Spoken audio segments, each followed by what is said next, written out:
Please be seated.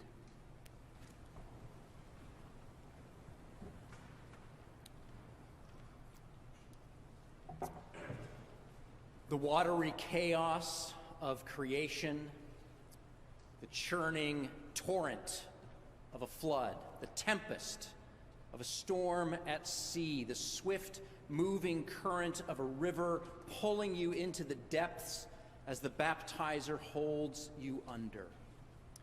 Have you ever stood in a river and felt the powerful pull of the current, or stood in the waves and felt the primal pull of the ocean? Water is incredibly powerful, isn't it? It's life-giving, and it can be life-taking as well. In stillness, water is a picture of depth and clarity, but when churning in a flood or swirling in a storm, it becomes an icon of death and destruction, way, way beyond our control.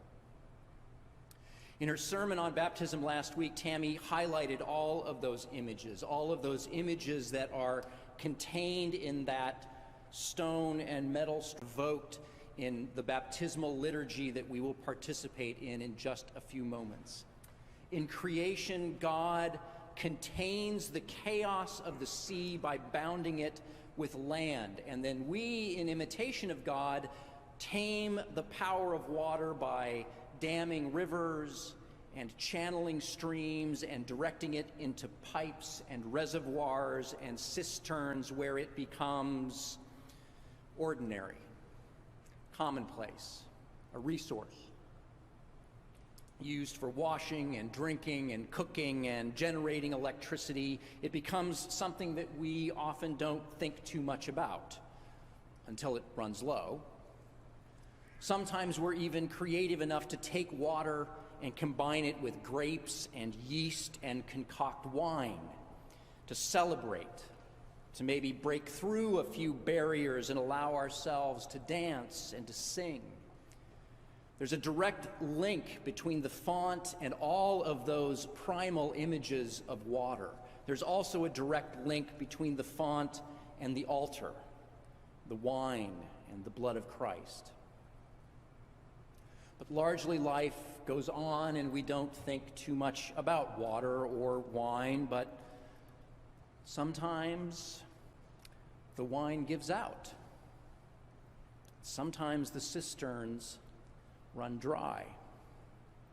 Sometimes, despite all of our carefully laid plans, despite all of our gifts and abilities, we find ourselves empty, running low, out of wine, out of water, out of energy, out of compassion, out of joy, out of all of those things that makes life worth living. And what then?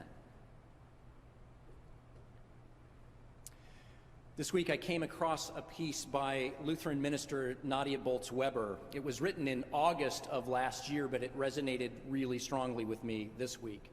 She talks about circuit breakers and empty buckets and begins by noting that our emotional hardware, our circuit breakers, if you will, developed because the tragedies and the injustices and the sorrows and the natural disasters that we needed to hold and feel and respond to were the ones that were happening in our village.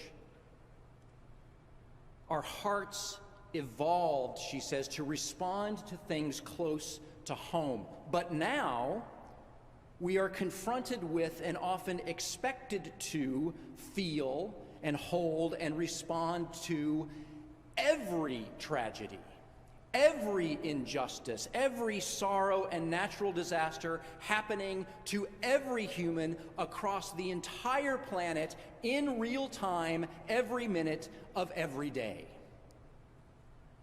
And our emotional hardware was not built for that.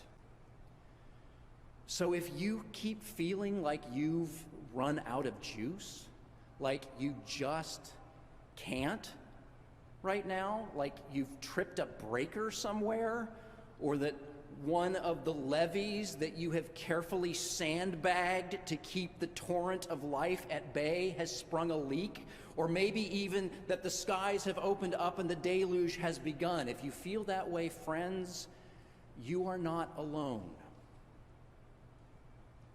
Nadia says, if your circuits are overwhelmed, there's a reason. And the reason is not because you are heartless. The reason is because, she says, there is not a human heart on this planet that can bear all of what is happening right now. And she encourages us to remember three things.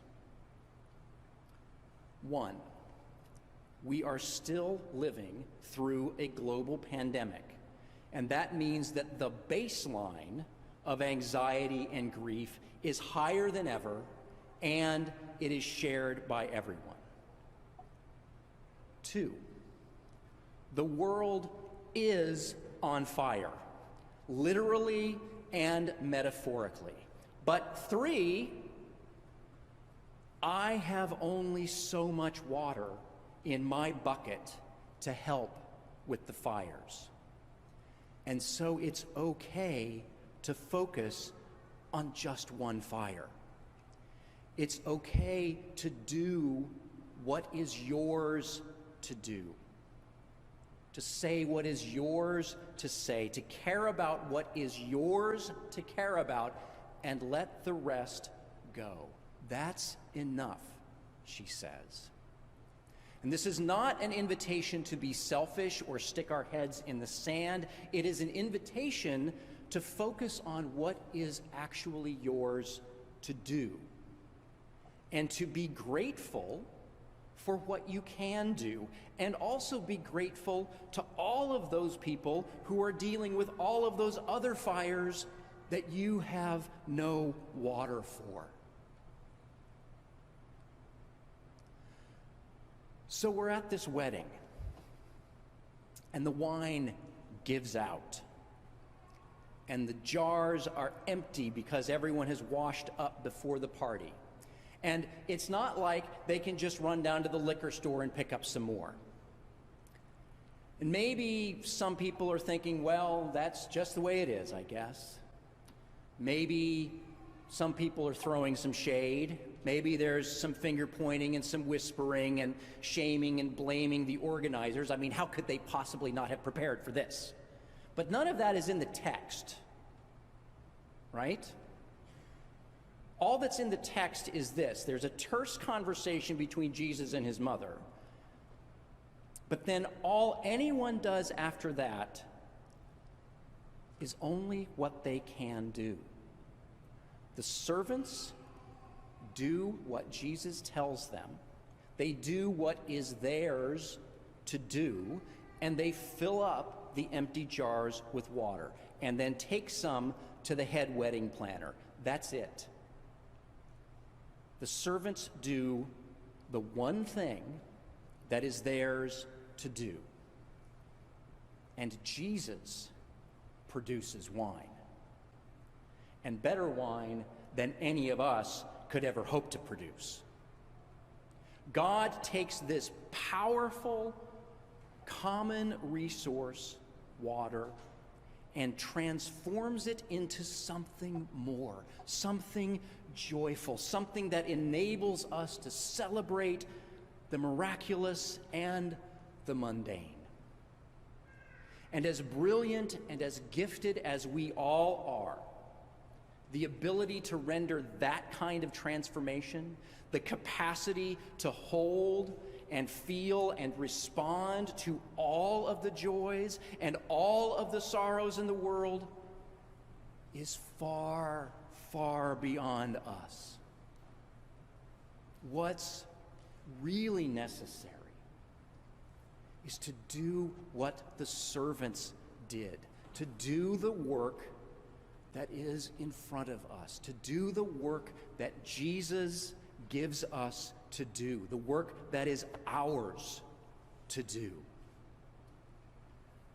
Do the work that is yours to do, and let others do the work that is theirs.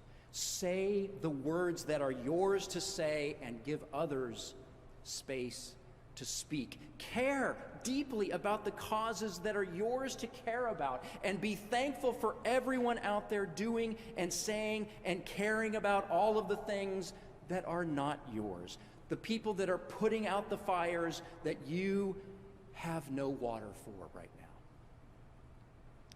Be like the servants, and cup by cup, ladle by ladle, refill the jars that are in front of you, the ones that are running dry. And let God produce the wine that we can all share. Amen.